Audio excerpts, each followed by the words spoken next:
Hello friends, welcome to again in my channel motivation दुनिया with Mamta. चलिए मैं आज आपके लिए एक नया टॉपिक लेके आई हूँ।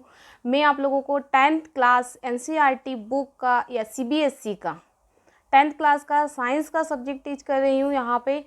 तो मैंने फर्स्ट और सेकंड चैप्टर का वीडियो ऑलरेडी वायरल वीडियो जो है उसको अपलोड कर दिया है। तो अगर आपने नहीं देखा है तो वो वीडियो देख लीजिए। ठीक है फ्रेंड्स, तो आज मैं लेके आई हूँ आप लोगों के लिए चैप्टर नंबर थर्ड जो है आप लोगों का वो है मेटल्स एंड नॉन मेटल्स। आज हम इस चैप्टर का पूरी डीपली स्टडी करेंगे। पूरा चैप्टर मैं आप लोगों को एक्सप्लेन करूँगी। हर एक छोटे से छोटे क्वेश्चंस आपको बताऊँगी जो एग्ज़ाम में आने की पॉसिबिलिटीज़ जिसकी है। ठीक है फ्रेंड्स, तो आप वीडियो को एंड तक ज़रूर देखिए। और अगर आपने मेरा फर्स्ट और सेकंड अगर आप चैप्टर पढ़ना चाहते हैं तो आप मेरे फर्स्ट और सेकंड चैप्टर के लिए वीडियो मैंने डाल चुकी हूँ पहले ही, तो आप उसको जाके देख लीजिए। मैं आई बटन में उसका लिंक प्रोवाइड कर दूँगी, आप उसे ज़रूर देख लीजिए। तो चलिए हम स्टार्ट करते हैं। हमारा जो थर्ड चैप्टर है, चैप्टर नंबर थर्ड, इसका नाम है मेटल एंड नॉन मेटल्स, जिसे हम हिंदी में बोलते हैं धातु और अधातु। ठीक है फ्रेंड्स, धातु और अधातु जो है इस हमने लास्ट क्लासेस में कई सारे एलिमेंट्स पढ़े हैं। ठीक है, तो जो एलिमेंट्स होते हैं इन एलिमेंट्स को जनरली हम 2 क्लास में क्लासिफाई करते हैं। एक होता है आपका मेटल और सेकंड होता है आपका नॉन मेटल। ठीक, तो यहाँ पे मेटल और नॉन मेटल क्या होता है उसका हम पूरा यहाँ पर स्टडी करेंगे। तो यहाँ पर जो हम अभी मैं आपको बताने जा रही हूँ वो है मेटल और नॉन मेटल की फिजिकल एंड केमिकल प्रॉपर्टीज़। मैं अभी आप लोगों को इस वीडियो में मेटल और नॉन मेटल की फिजिकल और केमिकल प्रॉपर्टीज़ के बारे में बताऊंगी। ठीक है फ्रेंड्स, तो चलिए फर्स्ट हम स्टार्ट करते हैं फिजिकल प्रॉपर्टीज़। फिजिकल प्रॉपर्टीज़ क्या होता है, सबसे पहले हम ये समझ लें क्या होता है फिजिकल प्रॉपर्टी। तो फिजिकल प्रॉपर्टी का मतलब होता है कि कोई भी चीज़ हमें बाहर से कैसे दिखाई देती है। अगर आपको मैं बोलूं कि आपके पास एक आयरन नेल है और बताइए इसकी फिजिकल प्रॉपर्टी कैसी है, तो आप क्या बताएंगे मुझे उसके बारे में। आप बताएंगे कि ये जो आयरन नेल है ये एकदम हार्ड है। ठीक है ना, इसकी जो अगर न्यू वाली आयरन नेल होगी तो वो कैसी होगी, एकदम शाइनिंग होगी, मतलब वो अच्छी चमकीली होगी आपके लिए। ठीक है ना, फिर आप इसमें क्या बताएंगे कि ये एकदम हार्ड है, दिखने में इस तरीके से है। तो जो चीज़ हमें दिखाई देती है, जो चीज़ हम लोगों को पता चलता है, देखने पर जिस चीज़ को हमें पता चलता है उसको हम बोलते हैं फिजिकल प्रॉपर्टी। ठीक है, केमिकल प्रॉपर्टी मतलब कि जो केमिकल्स के साथ रिएक्शन करते हैं और फिर फर्दर कोई नई चीज़ बनाते हैं तो उसे हम बोलते हैं केमिकल प्रॉपर्टीज़। ठीक, तो फिजिकल प्रॉपर्टी में हम देख लेते हैं। यहाँ पे मैं आपको मेटल और मेटल दोनों का कंपैरेटिवली बताऊंगी कि दोनों के इसमें आपका 2 क्वेश्चन रेडी हो जाएंगे। अगर आपका क्वेश्चन आता है कि मेटल्स का फिजिकल प्रॉपर्टी बताइए तो आप इस तरीके से सिर्फ मेटल का भी फिजिकल प्रॉपर्टी बता सकते हैं। अगर आपका आता है क्वेश्चन कि नॉन मेटल्स की फिजिकल प्रॉपर्टी बताइए तो नॉन मेटल की फिजिकल प्रॉपर्टी भी आप बता सकते हैं। अगर आपके एग्जाम में क्वेश्चन आता है कि मेटल और नॉन मेटल दोनों का कंपेयर कीजिए तो कंपेयर भी हम कर सकते हैं। अगर बोलते हैं कि डिफरेंस बताइए तो डिफरेंस भी हम बता सकते हैं। तो ये जिस तरीके से मैं स्टडी करवा रही हूँ आपको, ये स्टडी आपको कहीं और किसी वीडियो में नहीं मिलेगा। ठीक है फ्रेंड्स, तो आप इस वीडियो को ज़रूर देखिए। तो चलिए हम स्टार्ट करते हैं प्रॉपर्टीज़। सबसे पहले प्रॉपर्टी हम लेते हैं। सबसे पहले अगर हम किसी भी मेटल या नॉन मेटल किसी को भी देखेंगे तो उसके जो सबसे पहली प्रॉपर्टी होती है, अगर हमने उसे देखा है, सडनली हमने उसको देखा है तो देखने से हमें क्या पता चलता है। ठीक है ना, तो पहली प्रॉपर्टी आती है आपकी शाइनिंग सरफेस या ल्यूस्टर। शाइनिंग सरफेस नेम से ही क्लियर हो रहा है हमें। शाइनिंग सरफेस मतलब अगर वो सरफेस से चमकीली है। ठीक है ना, शाइनिंग सरफेस मतलब वो जो भी मेटल है या नॉन मेटल है, क्या वो सरफेस उसकी जो है वो शाइनिंग है या नहीं है, ये चीज़ आती है इसके अंदर। ठीक है ना, तो हम अगर मेटल की बात करते हैं तो metals have shining surface. Metal जो होती हैं उसमें शाइनिंग सरफेस होती है।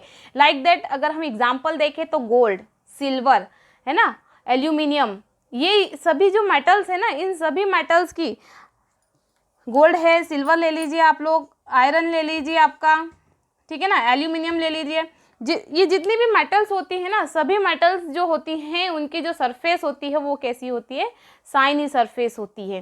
ठीक है फ्रेंड्स, इसके अगर देखते हैं हम सेकेंड एग्जाम्पल में नॉन मेटल, तो नॉन मेटल जो होते हैं it do not have shiny surface, इनके अंदर शाइनी सरफेस नहीं होती हैं। अगर हम एग्जाम्पल की बात करते हैं तो कार्बन, सल्फर, ऑक्सीजन, हाइड्रोजन, अगर आप इनको देखोगे तो ये आपको शाइनिंग करते हुए कभी भी नज़र नहीं आएंगे, ये बिल्कुल आपको ऐसे ही दिखेंगे, इनमें कोई भी शाइनिंग नहीं होती है। लेकिन साइंस के अंदर एक्सेप्शन बहुत है। एक बात आपको ध्यान रखना है कि अगर हमने किसी चीज़ के बारे में बता दिया है तो साइंस में आपको उसके एक्सेप्शन बहुत नज़र आएंगे, मतलब हर चीज़ में आपको एक्सेप्शन नज़र आएंगे। तो यहाँ पर जो नॉन मेटल्स होते हैं, अगर हम इसकी बात करते हैं तो जनरली हम बोलते हैं कि जो नॉन मेटल जो होते हैं ये do not have shiny surface, इनमें शाइनी सरफेस नहीं होती है। लेकिन अगर हम आयोडीन को देखें तो जो आयोडीन है, इस आयोडीन की जो सरफेस होती है वो शाइनी होती है। ठीक है फ्रेंड्स, तो आप इस बात को ध्यान रखिए, एग्जाम में ये क्वेश्चन आ सकता है आपका कि ऐसा नॉन मेटल कौन सा है जो कि शाइनी सरफेस, जिसकी शाइनी सरफेस नहीं हो, सॉरी, जिसकी शाइनी सरफेस होती है। चलिए सेकंड हम देखते हैं, सेकंड प्रॉपर्टीज आती है आपकी हार्डनेस।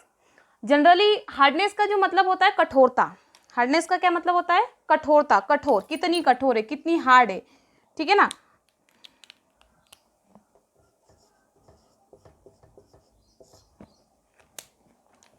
तो सेकंड में हम प्रॉपर्टीज में अगर हम मेटल की बात करते हैं तो मेटल आर जनरली हार्ड, जो मेटल्स होते हैं वो जनरली हार्ड होते हैं, बहुत ज़्यादा कठोर होते हैं। ठीक है, जैसे एग्जांपल के बेसिस पे अगर हम देखें तो आयरन, कॉपर, ये जितने भी मेटल्स होते हैं इनको जनरली जो है ये नाइफ से नहीं कर सकते हैं, जनरली हम इसे नहीं तोड़ सकते हैं। ठीक है, लेकिन इसके अंदर भी एक्सेप्शन है। एक्सेप्शन में अगर हम देखें तो जो सोडियम है, पोटेशियम है और ये लिथियम, ये जनरली सॉफ्ट होते हैं, बहुत ज़्यादा हार्ड नहीं होते हैं, हम इन्हें नाइफ से भी कट कर सकते हैं। ठीक है फ्रेंड्स, तो यहाँ पर हमने देख लिया कि मेटल जो होते हैं वो हार्ड होते हैं और हम इसे नाइफ से या किसी नाइफ से इसको कट नहीं कर सकते हैं, इजीली हम इसे कट नहीं कर सकते हैं। एक्सेप्शन में अगर हम देखें तो सोडियम, पोटेशियम और लिथियम, यहाँ पे इसके एक्सेप्शन हैं जिसमें कि हम इसे जनरली नाइफ से भी कट कर सकते हैं।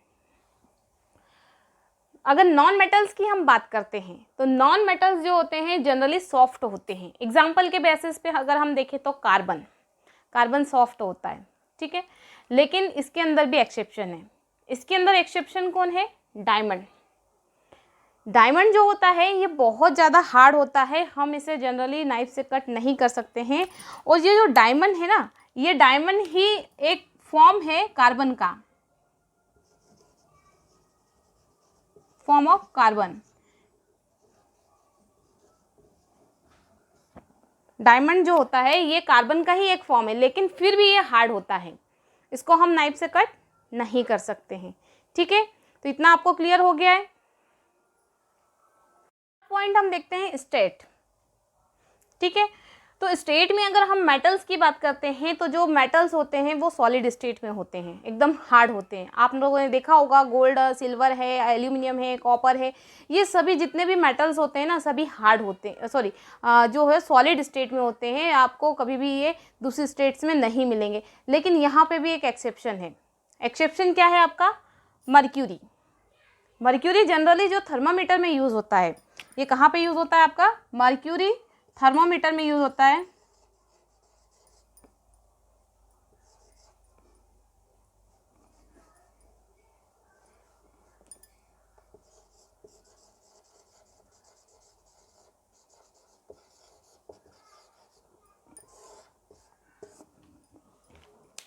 जनरली जो मर्क्यूरी है इसको हम थर्मोमीटर में यूज़ करते हैं, और मर्क्यूरी जो होता है ये अगर रूम टेम्परेचर पे अगर हम देखें तो ये लिक्विड स्टेट में हमें मिलती है। आप लोगों ने देखा होगा कि जो मर्क्यूरी होती है वो कैसी होती है, लिक्विड स्टेट में होती है, तभी थर्मामीटर में हम टेम्परेचर नोट करते हैं ना, तो वो ऊपर की तरफ कैपिलरी रिएक्शन के थ्रू ऊपर की तरफ मूव करती है, क्योंकि वो लिक्विड स्टेट में होती है रूम टेम्परेचर पे। ठीक है। अगर आप उसको फ्रीज कर देंगे या फ्रीज में रख देंगे तो वो सॉलिड हो जाएगी, लेकिन अगर आपने उसको रूम टेम्परेचर पे रखा है तो वहाँ पे वो आपको लिक्विड स्टेट में मिलेगी। ठीक, नेक्स्ट अगर हम इधर देखते हैं मेटल्स, तो मेटल्स जो होते हैं वो सॉलिड भी होते हैं और गैसियस भी होते हैं, दोनों तरीके के मेटल्स अवेलेबल है। ठीक है, तो जो मेटल्स होते हैं इनमें दोनों स्टेट होती है, लेकिन एक्सेप्शन की बात करते हैं हम तो यहाँ पे ब्रोमीन जो होता है, ये ब्रोमीन आपका इसमें एक्सेप्शन में आता है। ठीक है, जैसे अगर हम बात करते हैं कार्बन, तो कार्बन आपको सॉलिड स्टेट में मिलेगा, पाउडर फॉर्म में मिलेगा, लेकिन अगर हम ऑक्सीजन की बात करते हैं तो गैसियस स्टेट में मिलेगा, हाइड्रोजन आपको गैसियस स्टेट में मिलेगा, लेकिन जो ब्रोमीन है वो ब्रोमीन आपका यहाँ पे लिक्विड स्टेट में मिलेगा। ओके, तो इस तरीके से मेटल जो होते हैं इनकी स्टेट से भी हम इनको पता कर सकते हैं कि ये कौन सा मेटल है, ये मेटल है या नॉन मेटल है। ठीक, चलिए नेक्स्ट प्रॉपर्टी हम देखते हैं मैलिबिलिटी। मैलिबिलिटी का मतलब होता है कि हम किसी भी चीज़ को अगर पीट के, ठीक है ना, क्या करते हैं, अगर हम उसको पीटते हैं, उसके ऊपर अच्छे से प्रेशर डालते हैं, पीटते हैं, तो क्या होता है कि वो थिन शीट में कन्वर्ट हो जाती है, तो उसको हम बोलते हैं मैलिबिलिटी। तो जो मेटल्स होते हैं, metals can be beaten into thin sheets. जो मेटल्स होते हैं उनको हम पीट के पतली शीट्स में कन्वर्ट कर सकते हैं, थिन शीट में कन्वर्ट कर सकते हैं, इसलिए हम बोल सकते हैं कि मेटल्स जो होते हैं वो कैसे होते हैं, मैलिबल होते हैं, इनके अंदर मैलिबिलिटी की प्रॉपर्टीज प्रेजेंट होती है। एग्जाम्पल के बेसिस पे अगर हम देखते हैं तो गोल्ड और सिल्वर ये सबसे बेस्ट मैलिबल मेटल्स है। ठीक है ना, इनको हम कितना भी पीट के एकदम बहुत पतली 0.5 माइक्रोमीटर की भी अपन इसकी शीट्स बना सकते हैं। ठीक, तो सबसे ज़्यादा मेलिएबल अगर मेटल की हम बात करते हैं, बेस्ट मेलिएबल या सबसे मोर मेलिएबल मेटल की बात करते हैं, तो उसमें कौन आता है, आपका गोल्ड और सिल्वर, ये सबसे ज़्यादा जो है आपके मेलिएबल मेटल है। इसके बाद नेक्स्ट देखते हैं हम नॉन मेटल्स की। अगर हम बात करते हैं तो नॉन मेटल्स जो होते हैं वो नॉन मेलिएबल होते हैं, मतलब अगर हम इसको पीटेंगे तो ये शीट्स में कन्वर्ट नहीं होंगे, बल्कि क्या हो जाएंगे, टुकड़े हो जाएंगे। ठीक है, फॉर एग्जाम्पल आपने घर पे कार्बन देखा होगा या कोल देखा होगा, कोल को अगर आप पीटोगे तो पीटने पे क्या हो जाएगा, उसका पाउडर बन जाएगा, शीट नहीं बनेगी। ठीक है ना, तो ये क्या है, आपके नॉन मेटल्स है। और नॉन मेटल जो होते हैं वो कैसे होते हैं, नॉन मेलिएबल होते हैं। अगर पत्थर की बात करते हैं, मार्बल की बात करते हैं, तो मार्बल जो होती है उसको भी अगर आप पीटोगे, उसको मतलब जोर से अगर आप उसके ऊपर बीट करोगे तो वो थीन शीट में कन्वर्ट नहीं होगी, बल्कि क्या हो जाएगी, टुकड़े हो जाएंगे उसके, वो पाउडर फॉर्म में कन्वर्ट हो जाएगी। तो इसीलिए मेटल्स जो होते हैं वो कैसे होते हैं, नॉन मेलिएबल होते हैं। फिफ्थ प्रॉपर्टी हम देखते हैं डक्टिलिटी। डक्टिलिटी का मतलब होता है कि हम किसी भी मेटल को या किसी भी चीज़ को अगर हम पतले तार में कन्वर्ट कर दे तो इसका मतलब ये क्या है, डक्टिलिटी है। ठीक है ना, तो डक्टिलिटी में मेटल्स की अगर हम बात करते हैं तो metals can be draw into thin wires. Metal को हम थिन वायर्स में कन्वर्ट कर सकते हैं। ठीक, तो जो मेटल होते हैं उनमें डक्टाइल प्रॉपर्टी प्रेजेंट होती है, जो मेटल है वो डक्टाइल होते हैं, उनमें डक्टिलिटी प्रेजेंट होती है। इसीलिए मेटल अगर हम देखें, मेटल के एग्जांपल में तो कॉपर है, एल्यूमिनियम है, ये जो मेटल है इनको अगर हम पतले वायर्स में कन्वर्ट करें तो ये कन्वर्ट हो जाएंगे, इनको हम खींच के लंबा करके पतले तार बना सकते हैं। ठीक है ना, पतले वायर हम बना सकते हैं। और इनका जनरली जो यूज़ है वो इलेक्ट्रिसिटी में इनका यूज़ किया जाता है, पतले तार के रूप में इनका यूज़ किया जाता है। इसी तरीके से गोल्ड, सिल्वर, ये भी आपके जो हैं इनमें भी डक्टिलिटी प्रेजेंट होती है, इनके भी हम पतले वायर्स बना सकते हैं। अगर हम नॉन मेटल्स की बात करते हैं तो दीज आर नॉन डक्टाइल, ये डक्टाइल नहीं होते हैं, हम इनसे पतले वायर्स या थीन वायर्स नहीं बना सकते हैं, इसलिए ये कैसे होते हैं, नॉन डक्टाइल होते हैं। ठीक है ना, इसके बाद 6 प्रॉपर्टी आती है आपकी conductor of heat and electricity.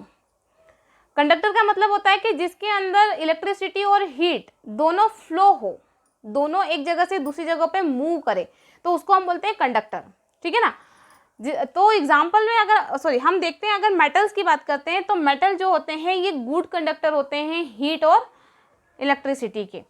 ठीक है, अगर मेटल में देखें तो मेटल को अगर आप गर्म करोगे, अगर मैंने एक आयरन रॉड ली है उसको मैंने यहाँ से हीट किया है, तो धीरे धीरे क्या होगा कि यहाँ से हीट होते होते ये ऊपर तक भी आपकी गर्म हो जाएगी। ठीक है, तो आप अगर उसको यहाँ से पकड़े हो, इस तरीके से पकड़े हो, तो थोड़ी देर बाद आपको ये यहाँ पे भी गर्म लगेगी। मतलब इसके अंदर जो है हीट जो है वो कंडक्ट हो रही है, हीट एक जगह से दूसरी जगह पर ट्रांसफ़र हो रही है। ठीक, तो इसी तरीके से जो मेटल्स होते हैं ना, वो हीट और इलेक्ट्रिसिटी के गुड कंडक्टर होते हैं। इसीलिए आप लोगों ने देखा होगा कि घर के अंदर जो इलेक्ट्रिक वायर्स होते हैं वो जो होते हैं वो मेटल के होते हैं और कॉपर और एल्यूमिनियम वगैरह इसके बने होते हैं। क्यों? क्योंकि उसके अंदर जो हीट है और इलेक्ट्रिसिटी जो है उसका कंडक्शन होता है, वो हीट और इलेक्ट्रिसिटी को एक जगह से दूसरी जगह रेफर करने का या ले जाने का काम करते हैं। तो सबसे अच्छे अगर हम हीट और कंडक्टर की बात करते हैं तो यहाँ पे सिल्वर और कॉपर जो है ये सबसे बेस्ट हीट के और इलेक्ट्रिसिटी के कंडक्टर है। तो हम लोग जो है जनरली आप लोगों ने देखा होगा कि जो तार होते हैं, इलेक्ट्रिक वायर्स जो होते हैं, उसके अंदर कॉपर भी प्रेजेंट होता है, ठीक है ना, एल्यूमिनियम भी प्रेजेंट होता है। हम सिल्वर के भी हम जो इलेक्ट्रिक वायर है वो बना सकते हैं, लेकिन सिल्वर जो होता है बहुत ज़्यादा कॉस्टली होता है, इसलिए हम सिल्वर का उसमें यूज़ नहीं करते हैं। ओके, अगर हम नॉन मेटल्स की बात करते हैं तो ये पुअर कंडक्टर होते हैं हीट और इलेक्ट्रिसिटी के। मतलब इसके अंदर हीट और इलेक्ट्रिसिटी जो है वो ज़्यादा अमाउंट में कंडक्ट नहीं होती हैं, अगर होती भी है तो बहुत कम होती है। लेकिन एक्सेप्शन, मैंने आपको बताया है कि साइंस में आपको हर जगह एक्सेप्शन मिलेंगे, तो यहाँ पर भी एक्सेप्शन है। एक्सेप्शन में आता है आपका ग्रेफाइट। जो ग्रेफाइट है, ये ग्रेफाइट जो है इसके अंदर हीट और इलेक्ट्रिसिटी का कंडक्शन होता है। ठीक है, इसीलिए ग्रेफाइट्स की जो रॉड वगैरह होती है, अगर आप उसको हीट और इलेक्ट्रिसिटी के कांटेक्ट में रखेंगे, तो अगर आपने सपोज दैट ये ग्रेफाइट की रॉड है, इसको मैंने यहाँ से इलेक्ट्रिसिटी प्रोवाइड करी, तो अगर आप यहाँ टच करोगे तो यहाँ पे भी आपको करंट लगेगा। ठीक है, अगर आपने इसको यहाँ नीचे से हीट किया तो आप ऊपर भी आपको ये गर्म लगेगी। फॉर एग्जांपल, अगर ग्रेफाइट आपने नहीं देखा है तो जो हम पेंसिल यूज़ करते हैं, ठीक है ना, हम जो पेंसिल यूज़ करते हैं उस पेंसिल के अंदर जो रॉड डली होती है जिससे आप लिखते हो, वो रॉड होती है आपकी ग्रेफाइट की। तो अगर हम देखना चाहें एक्सपेरिमेंट के बेसिस पे, तो आप पेंसिल को, आपका एक स्विच बोर्ड है, सपोज ये आपका स्विच बोर्ड है, ठीक है ना, यहाँ पे ये आपका पावर कनेक्शन है।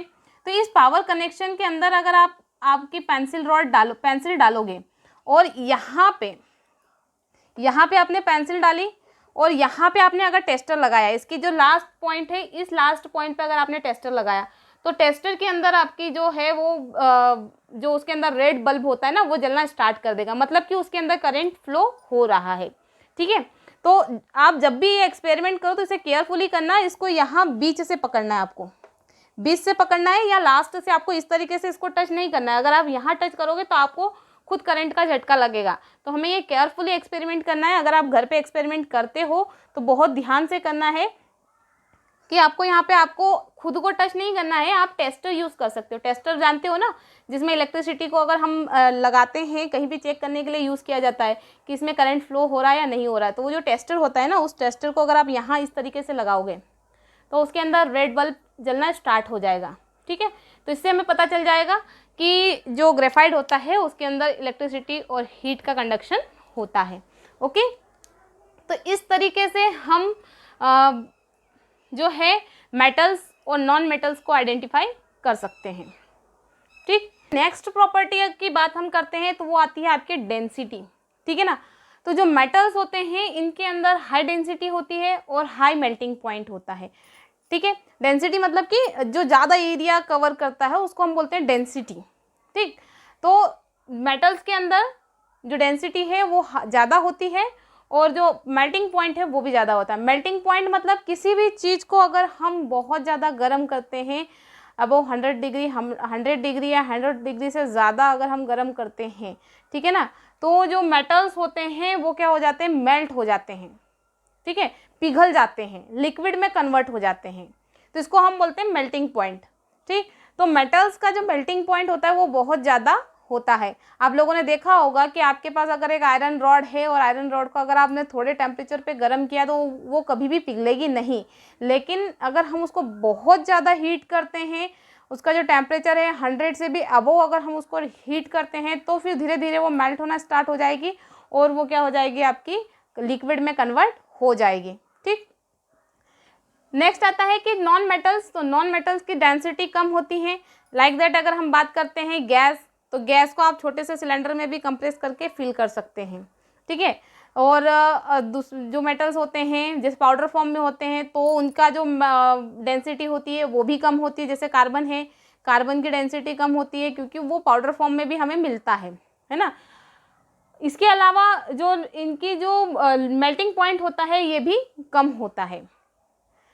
इनका मेल्टिंग पॉइंट अगर हम इसको गर्म करेंगे तो ये जो बहुत कम ऐसी मेटल्स है जो कि मेल्ट होती हैं, या तो ये जल जाएगी है ना और ऐश वगैरह बना देगी। तो इस तरीके से जो नॉन मेटल्स होते हैं इनकी जो डेंसिटी होती है वो भी कम होती है और मेल्टिंग पॉइंट भी इनका कम होता है, ठीक।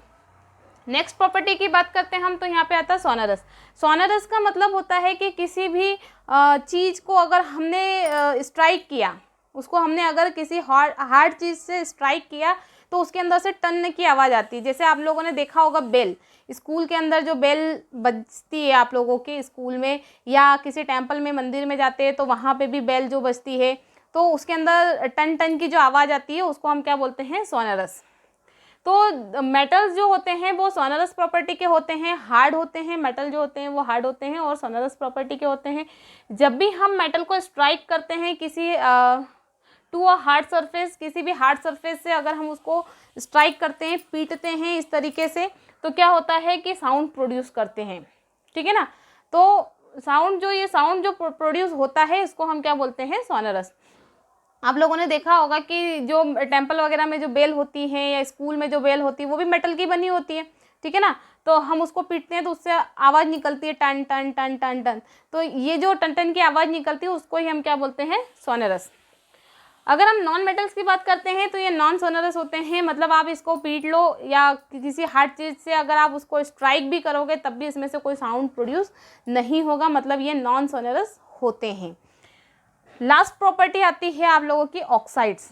अगर हम मेटल ऑक्साइड्स की बात करते हैं तो जो मेटल ऑक्साइड्स होते हैं वो बेसिक इन नेचर के होते हैं। इनका जो नेचर होता है वो कैसा होता है, बेसिक होता है, ठीक है।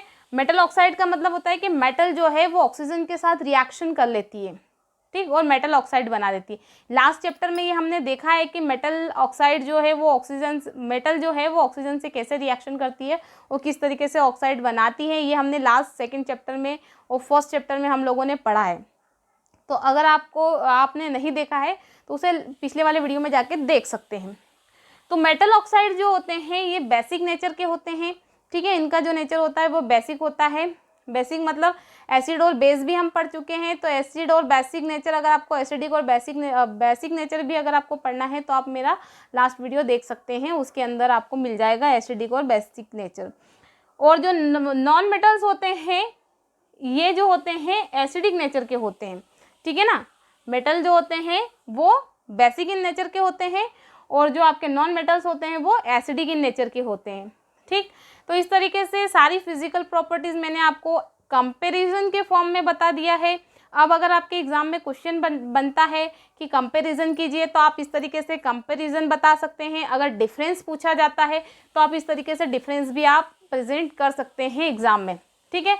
तो आपके 4 क्वेश्चन एक ही टॉपिक से कंप्लीट हो चुके हैं और इसमें से छोटे छोटे क्वेश्चन कभी ऑब्जेक्टिव में पूछा जाता है, कभी फिलअप्स में पूछा जाता है, तो वो भी मैंने आपको हर एक छोटा छोटा पॉइंट बताया है।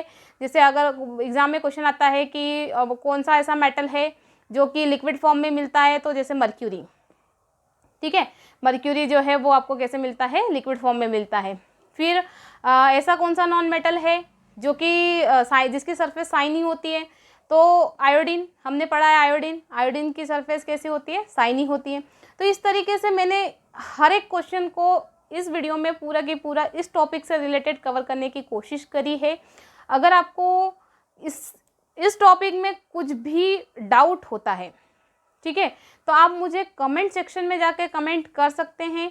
और अगर आपको ये वीडियो पसंद आया है तो इसे लाइक कीजिए और इसे ज़्यादा से ज़्यादा शेयर कीजिए ताकि आपके सभी फ्रेंड्स जो है इस चैप्टर को अच्छे से पढ़ पाएँ, ठीक। इसके अलावा अगर आप मेरे वीडियो को फर्स्ट टाइम देख रहे हैं तो चैनल को सब्सक्राइब कर लीजिए, क्योंकि मैं 10th क्लास के साइंस की पूरी सीरीज़ लेके आई हूँ। मतलब साइंस का पूरा हर एक चैप्टर आपको पढ़ाऊँगी, हर एक इम्पोर्टेंट क्वेश्चन आपको बताऊँगी कि कहाँ से कौन सा इम्पोर्टेंट क्वेश्चन एग्ज़ाम में पूछा जाता है। हर एक छोटे छोटे क्वेश्चंस मैं आपको बताऊँगी। जिससे आपके ऑब्जेक्टिव क्वेश्चन भी कवर होंगे, आपके जो मैचिंग है वो भी कवर होंगी, फिलअप्स भी कवर होंगे, वन वर्ड आंसर भी कवर होंगे, और आपके जो शॉर्ट टर्म वाले क्वेश्चन होते हैं या फिर लॉन्ग टर्म वाले क्वेश्चन होते हैं वो भी आपके सारे कवर हो जाएंगे। ठीक, तो आप मेरे वीडियो को ज़्यादा से ज़्यादा शेयर कीजिए, ठीक है। और अगर चैनल को सब्सक्राइब नहीं किया है तो चैनल को सब्सक्राइब कर लीजिए और बेल आइकन को प्रेस करना ना भूलें, क्योंकि नए वीडियोस जैसे ही आते हैं तो उसका नोटिफिकेशन आपको मिल जाएगा। ठीक, तो आप मेरे चैनल को सब्सक्राइब कीजिए और बेल आइकन को प्रेस कीजिए। आज के लिए इतना ही। अगर आपको कुछ भी नहीं समझ में आया है तो मुझे कमेंट सेक्शन में जाके, या कोई भी डाउट है तो कमेंट सेक्शन में जाके आप मुझसे पूछ सकते हो, मैं उसका ज़रूर आपको आंसर दूंगी या रिप्लाई करूंगी। ठीक, तो मिलते हैं नेक्स्ट वीडियो में। तब तक के लिए take care, stay home, stay safe.